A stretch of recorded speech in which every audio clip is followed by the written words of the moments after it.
Mark Tanner believed his life had a rhythm, steady and familiar like the hum of a well-tuned engine. A successful software engineer in his late 30s, he had built a life of comfort and stability in the Denver suburbs with his wife, Erin. She was the kind of woman who could light up a room, a vivacious yoga instructor who balanced her days teaching classes and organizing charity events. To Mark, their marriage had always been a partnership grounded in love and mutual respect, a life filled with laughter and the occasional quarrel but nothing that couldn't be soothed over with time and effort. Their 10-year anniversary was just a month away, and Mark had been planning a surprise trip to Paris, Erin's dream destination. It was a gesture to rekindle the spark he sensed had dimmed in recent years. Erin had been distant lately, not overtly, but in subtle, almost imperceptible ways. A missed kiss in the morning, a distracted smile during dinner. He chalked it up to the natural ebb and flow of a long marriage. Everyone had their moments, didn't they? Then came the night at O'Malley's. Mark hadn't been out with his old college friends in months, and it was Rick, his loud and jovial best friend, who convinced him to join the group for a casual night at the bar. The place was a well-loved local spot, known for its live music and a whiskey selection that could rival most distilleries. Mark had no reason to expect anything other than an evening of nostalgia and laughter. The night started as planned, with beers clinking and tales of youthful indiscretions shared over rounds of pool. Mark felt the tension of the workweek melting away as Rick regaled them with yet another over-the-top story. The familiar camaraderie was a balm to his overworked soul. But then, as he headed to the bar to order another round of drinks, he saw her. Erin. She was seated in a dimly lit booth at the far corner, her head tilted back slightly as if lost in the moment. But it wasn't the sight of his wife at O'Malley's that sent a jolt of icy adrenaline through Mark's veins, it was the man sitting across from her. His hand rested casually on her thigh as their faces moved closer together. Then, unmistakably, they kissed. Mark froze, his breath catching in his throat. The chatter of the bar receded, replaced by a deafening roar in his ears. It was as though time had slowed, magnifying every detail, the way Erin's hand rested lightly on the man's wrist, the curve of her lips against his. For a moment, Mark considered turning away, leaving quietly, and pretending he hadn't seen. But the weight of betrayal was too heavy, the need for confrontation too visceral. His feet carried him toward their booth as if on autopilot. He moved swiftly, the whiskey glass in his hand cool and solid, an anchor in a sea of chaos. They didn't see him coming. Erin's eyes flew open when Mark's shadow fell across their table. The man barely had time to turn his head before Mark brought the glass down with a force he didn't know he possessed. The crash was deafening, and the bar fell silent as heads whipped around to the scene unfolding in the corner. 2 teeth fell out on the table as Erin's lover groaned, clutching his mouth. Mark's chest heaved, adrenaline coursing through him as he stared down at the man who had dared to touch his wife. Erin screamed his name, a mix of anger and fear etched across her face. Mark didn't flinch. He wasn't angry, not in the way people assumed. His rage was cold and calculated, honed by years of suppressing emotion for the sake of diplomacy. "Mark, stop." Erin's voice broke through the haze. "Stop." His voice was low, barely audible over the murmurs of the stunned onlookers. "I think I've only just started." The night at O'Malley's was the spark that ignited a series of revelations. When the police arrived, Mark stood by calmly, hands raised, offering no resistance. The man, Tom, as Mark would later learn, was taken to the hospital with 2 fractured teeth and a deep laceration on his lip. Erin didn't follow. She stayed with Mark, her face pale, her hands trembling as she fumbled through excuses that he didn't care to hear. By the time they arrived home that night, Mark's decision had been made. Divorce was inevitable. He had spent a decade building a life with Erin, and she had burned it down in a single night. But this wasn't just about a marriage ending. As Mark would come to discover, Erin's betrayal was only the beginning of a labyrinthine journey into truths he had been blind to for far too long. Mark's hand hovered over the divorce papers spread across the dining table, the pen in his grip trembling slightly. The room was eerily silent except for the tick of the wall clock, a sound he had never noticed before but now found maddening. It marked each passing second as if to taunt him about how swiftly his life had unraveled. It had been 2 weeks since the night at O'Malley's, 2 weeks since he shattered a man's teeth with a whiskey glass and watched his wife's world collapse alongside their marriage. He'd left the house that night, crashing on Rick's couch to avoid seeing Erin. But now, back in the quiet emptiness of their home, Mark felt like a ghost haunting his own life. Erin had left the next morning, moving in with a friend under the guise of giving him space. She'd promised they'd talk soon, but he had no intention of talking. Her words no longer carried weight. The trust between them was irrevocably broken. Instead, he focused on the practicalities, hiring an attorney, dividing their finances, and untangling the shared routines of their lives. But something gnawed at the edges of his mind. It wasn't just the betrayal or the humiliation, it was the gnawing question of why. Erin wasn't impulsive. She wasn't reckless. For her to risk everything they had built for some clandestine affair, it didn't add up. That's when the email came. It arrived in the middle of the night, the faint chime of his laptop alerting him to its presence. Mark, unable to sleep, had been nursing a drink in the darkened living room when he saw the notification. The sender's name was unfamiliar, anonymous observer. He opened it, curiosity winning over caution. The email was short, almost clinical in its tone. Mark Tanner. I saw what happened at O'Malley's. You should know that wasn't their first rendezvous. Erin and Tom have been meeting at least twice a week for months. But you didn't hear that from me. Signed, a friend. Mark stared at the screen, his chest tightening as a wave of nausea washed over him. Months? His mind raced, piecing together fragments of recent memory, the nights Erin stayed late at the yoga studio, the sudden uptick in girls' nights she'd organized, the way she always angled her phone away from him. He realized, with sickening clarity, how expertly she had covered her tracks. But there was something about the email that didn't sit right. Who was this friend? Why would someone go out of their way to inform him of Erin's duplicity? The lack of context unnerved him. Mark replied hesitantly, unsure if he would receive a response. Who are you? Why are you telling me this? Minutes turned into hours, and the reply didn't come. The sun was already creeping through the blinds when Mark finally gave up and closed his laptop. But just as he rose from the couch, his phone buzzed. It was Erin. Mark stared at her name on the screen, his thumb hovering over the answer button. Against his better judgment, he answered, pressing the phone to his ear without a word. Mark. Her voice was tentative, like a child testing the waters before diving in. I need to talk to you. He didn't respond, letting the silence stretch between them until she exhaled sharply. Please, she continued. Can we meet? Just for a few minutes. I owe you an explanation. An explanation? The word sent a flare of anger through him. You owe me a decade of honesty, not a few minutes of excuses, he thought bitterly. But his curiosity overpowered his anger. He agreed, arranging to meet her at a nearby park, a neutral territory far from the home they had shared. The morning air was crisp as Mark sat on a bench by the park's pond, watching the ripples spread across the water's surface. Erin arrived a few minutes late, bundled in a thick coat, her face pale and drawn. For the first time, she looked small, diminished by the weight of her choices. Thank you for meeting me, she began, her voice soft. Get to the point, Mark said, his tone sharper than intended. He folded his arms, bracing himself for whatever was to come. Erin hesitated, then plunged ahead. I don't know what you think you saw that night, but it wasn't. It wasn't what you think. Mark let out a bitter laugh. You mean it wasn't you kissing another man in a bar while your husband was at home planning your anniversary surprise? Her face flushed. Yes, it was.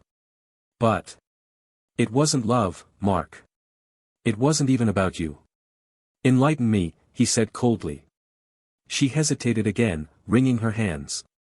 Tom, he has this hold over me. I know it sounds ridiculous, but it's true. He's manipulative, and he knows how to make you feel like you need him. I made a mistake, and it snowballed into something I couldn't control. But it's over now. I ended it. I swear. Mark shook his head, a humorless smile tugging at his lips. You expect me to believe this? That you were some helpless victim? Erin, I've known you for 10 years. You're stronger than this. Or at least, I thought you were. Tears welled in her eyes, but Mark felt no sympathy. I didn't come here to play the victim, she said quietly. I came to ask for your forgiveness. Forgiveness? Mark stood, his laugh ringing hollow in the crisp air. You want forgiveness for torching our life together? For lying to my face for months? He cut himself off, shaking his head. No. You don't get to ask that of me. She didn't argue. Instead, she reached into her coat pocket and pulled out a folded piece of paper, handing it to him. I think you should see this, she said, her voice trembling. Mark hesitated, then unfolded the paper. His eyes scanned the page, his brow furrowing as he read. It wasn't what he expected. It wasn't an apology letter or some sappy plea to save their marriage. It was a typed message. Mark Tanner, you don't know who I am, but your wife isn't who you think she is. Be careful. This runs deeper than you realize. Mark couldn't shake the words on the paper Aaron had handed him. They were simple yet charged with a foreboding weight. Be careful. This runs deeper than you realize. He read the message over and over during the drive home, each repetition deepening his sense of unease. Who was behind this? And why would they claim Erin wasn't who he thought she was? By the time he reached his house, the sun was dipping below the horizon, painting the sky in bruised shades of orange and purple. The once familiar comfort of home felt tainted, its walls now echoing with questions he couldn't answer. As he stepped inside, the silence greeted him like a predator waiting in the dark. Mark poured himself a glass of whiskey, the amber liquid catching the light as he swirled it in his hand. He sat at the kitchen table, staring at the divorce papers that still sat unsigned. Part of him wanted to end it quickly, to sever ties with Erin and leave the mess behind. But the message gnawed at him. If there was more to this story, he needed to know what it was. The next day, Mark returned to work. His colleagues greeted him with the usual pleasantries, but their words barely registered. He went through the motions, his mind preoccupied with Erin's cryptic parting words and the anonymous email. It wasn't until lunchtime that something jolted him back to reality. As he left the office for a nearby cafe, his phone buzzed with a new email notification. The sender was the same as before, anonymous observer. Mark opened it immediately, his heart pounding. You want answers? Meet me at Miller's Point, 9 p.m. tonight. Come alone. He stared at the message, a mix of curiosity and dread flooding his veins. Was this a trap? A joke? Or was there truly someone out there who held the key to understanding Erin's betrayal? He debated calling the police but dismissed the thought. What would he tell them? That a stranger on the internet wanted to meet him in a secluded area? It sounded ridiculous. By the time night fell, Mark had made his decision. If this was his chance to uncover the truth, he had to take it. Miller's Point was a desolate stretch of highway on the outskirts of town, bordered by dense woods on one side and a steep drop into the canyon on the other. It was the kind of place teenagers came to drink and stargaze, but at this hour, it was abandoned. Mark parked his car under a flickering street lamp, the hum of its light the only sound in the stillness. He waited, his breath fogging the windshield as he scanned the shadows for any sign of movement. 15 minutes passed before he saw the silhouette, a figure emerging from the tree line, walking toward him with deliberate slowness. Mark's grip tightened on the steering wheel. The figure approached the passenger side of the car, and Mark reluctantly unlocked the door. A man slid in, his face obscured by the hood of his jacket. He smelled faintly of cigarettes and rain. You came, the man said, his voice low and gravelly. Who are you? Mark demanded. What do you want? The man chuckled darkly. Straight to the point. I like that.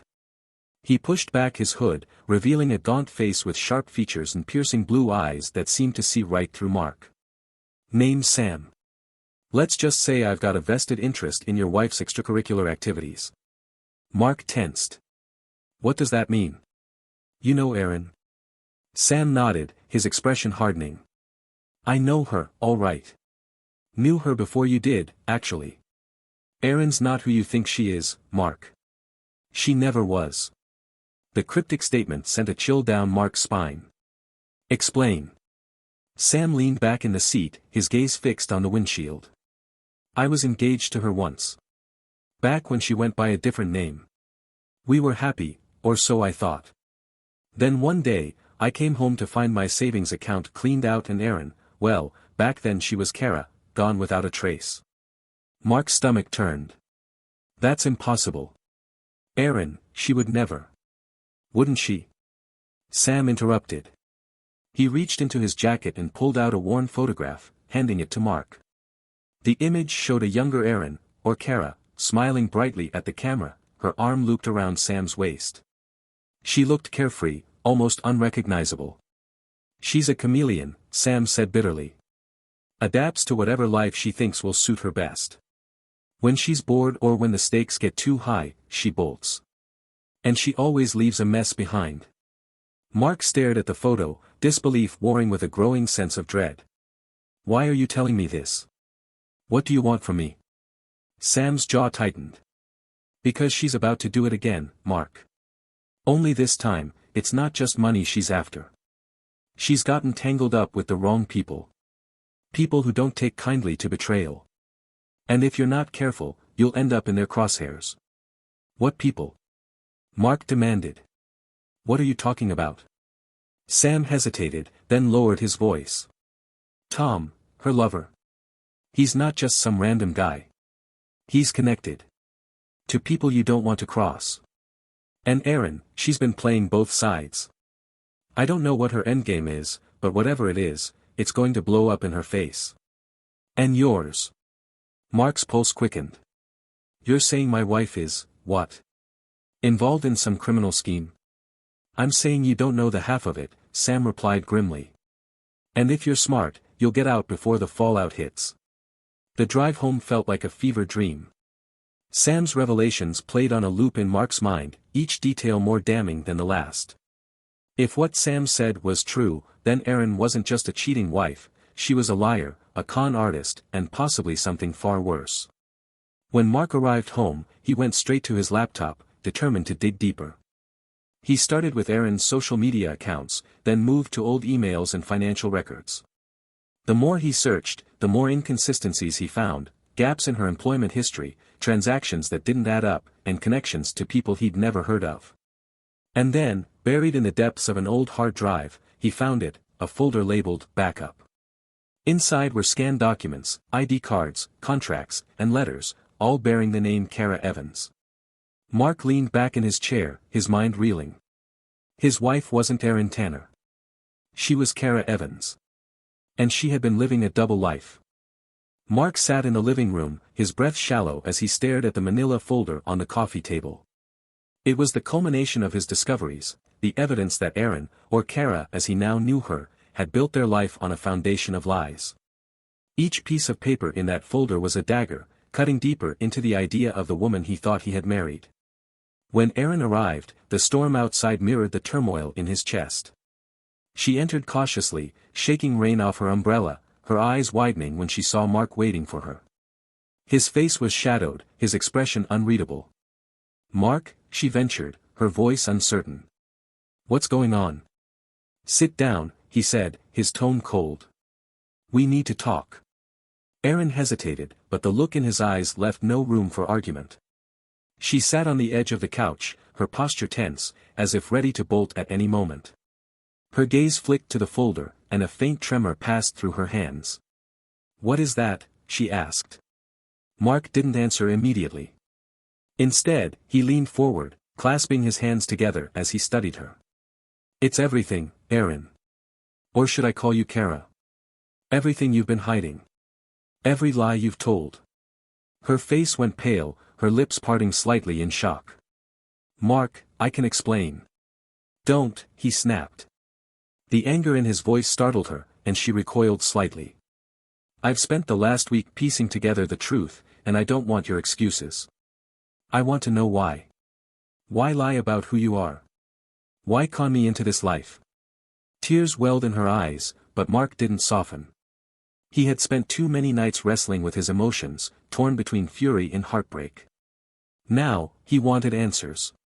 Because I didn't have a choice, she said finally, her voice trembling. When I met you, I was running, from my past, from the mistakes I'd made. I thought I could leave it all behind. Start fresh. And you thought lying to me was the way to do that? Mark asked, his voice low and sharp. I didn't plan for it to go this far, she admitted, her hands gripping the edge of the couch. But then we fell in love, and I couldn't, her voice broke. I couldn't risk losing you. Mark laughed bitterly. So instead, you built our entire marriage on a lie. She reached out to him, but he pulled away. Mark, please. I know I've made mistakes, but everything I've ever felt for you is real. That's not a lie. Real? Mark shook his head, his anger bubbling to the surface. How can I believe anything you say? How can I trust you when you've spent the last 10 years lying to me? Erin's tears fell freely now, streaking her face. You don't have to believe me. But you need to know this, what I did, what I'm caught up in, it wasn't just for me. It was for us. To keep us safe. Safe? Mark's voice rose. From what? From Tom. From whatever mess you've dragged us into. Erin looked away, her silence speaking volumes. The weight of her deception pressed down on Mark like a physical burden. Tom's not just some affair, she said quietly. He's connected to people, dangerous people. People who don't take betrayal lightly. I thought I could handle it, but it's spiraling out of control.